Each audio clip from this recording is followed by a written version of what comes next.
अंदर भी रखो भाई।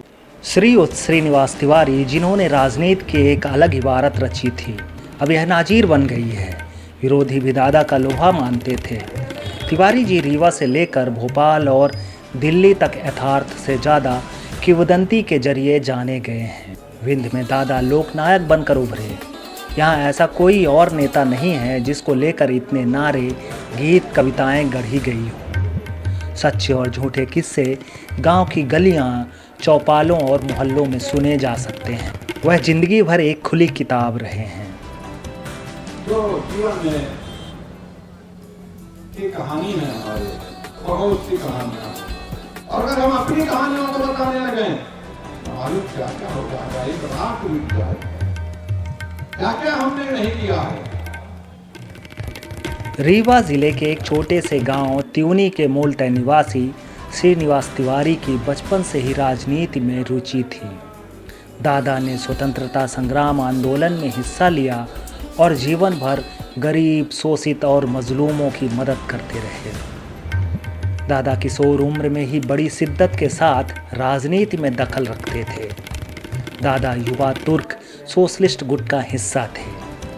किसान की बेदखली के खिलाफ और विंध्य प्रदेश आंदोलन में दादा को कई बार जेल जाना पड़ा। जेल से बाहर आते ही हिंद किसान पंचायत सम्मेलन किया। इसमें जयप्रकाश ने जोशी, यमुना, श्रीनिवास तिवारी जिंदाबाद का नारा दिया था। दादा के लिए राजनीति के अपने नियम थे। वो जुनूनी थे, राजनीति में रिश्ते और दिल निकाल कर ताक में रख देते थे। दादा ने राजनीति में बड़ी लकीर खींचने की बजाय उस लकीर को मिटाकर अपनी खींचने पर यकीन किया था। हम ये बताएं आपको कि हम भी जेल गए हैं। हम बताएं आपको हम भी खड़ी पहने हैं। हम बताएं क्या आपको हथकड़ियां पहन करके कम से कम 100 मील लोगों ने हमको पहनाया है। क्या ये सब चीजें आज हमें बताने की जरूरत है क्या? हमको तो अपना काम बताना कि आपको क्या करना। साल 1972 में चंदौली सम्मेलन में जगदीश जोशी के कहने पर दादा कांग्रेस में शामिल हुए। तब वो मनगमा विधानसभा से विधायक थे। इसके बाद वो कांग्रेस में अंतिम सांस तक बने रहे। उन्होंने बताया था कि जब वो कांग्रेसी बनकर रीवा लौटे तो साथियों से कह दिया था कि सोशलिस्ट पार्टी को वो गंगा में बहा आए हैं। अब कांग्रेस में ही जीना और यहीं मरना है। आमतौर पर वह समाजवादी नेता थे। 1972 में कांग्रेस में आने के बाद गांधीवादी भी हो गए। लोग मानते हैं कि हकीकत में दादा ना समाजवादी थे और ना ही गांधीवादी।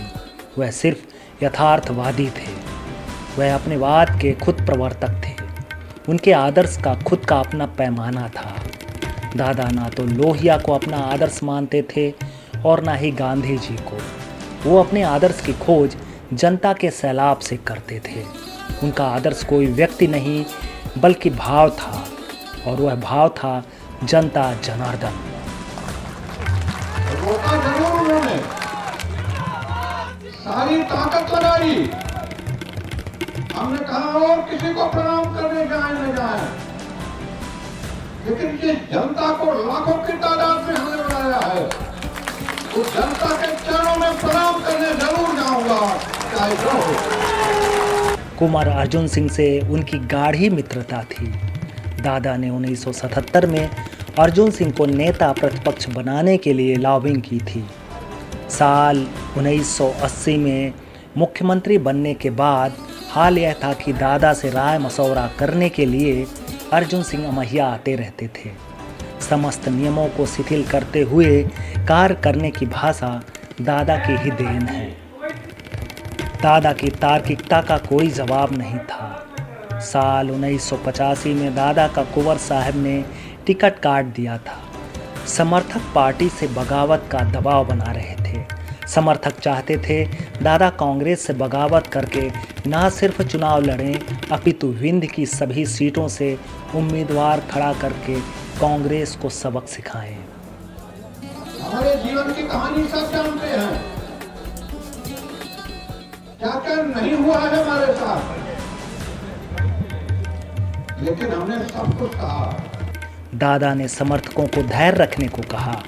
मुख्यमंत्री पद की शपथ लेने के दूसरे दिन ही राजीव गांधी ने कुंवर अर्जुन सिंह से इस्तीफा लेकर पंजाब का राज्यपाल बना दिया। तब दादा के समर्थकों को समझ आया कि दादा किसी घटनाक्रम को राजनीति में अपने हिसाब से कैसे मोड़ देते हैं। दादा कहते थे, प्रतिद्वंदिता में संवादहीनता अस्थायी दुश्मन बना देती है और राजनीति में ना कोई दोस्त होता और ना दुश्मन।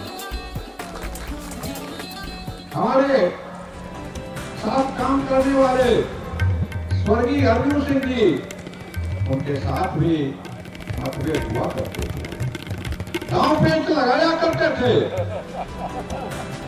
लेकिन कभी भी हम लोग एक दूसरे का असम्मान नहीं करते थे। तो परंपरा कहां चली गई? पर दादा तो दादा ही थे। राजनीतिक प्रतिद्वंदिता कोई दादा से सीखे। विधानसभा अध्यक्ष रहते हुए उन्होंने देश को बता दिया कि स्पीकर क्या होता है। कुंवर अर्जुन सिंह के मुख्यमंत्री रहते हुए भी दादा की दहशत का आलम था। स्वास्थ्य मंत्री पद से उनका इस्तीफा देना उसी की एक वानगी है। लोग कहते थे किसी ने आपका अपमान कर दिया, हमने कहा मेरे सम्मान ही नहीं तो अपमान क्या करेगा। किसी ने कहा आपको फला आदमी आपकी आलोचना करता, मैंने कहा भाई मैंने तो उसका कोई हित ही नहीं किया, वो क्यों मेरे आलोचना करेगा? जिसका हित करोगे वही ना आलोचना करेगा, और कौन करेगा?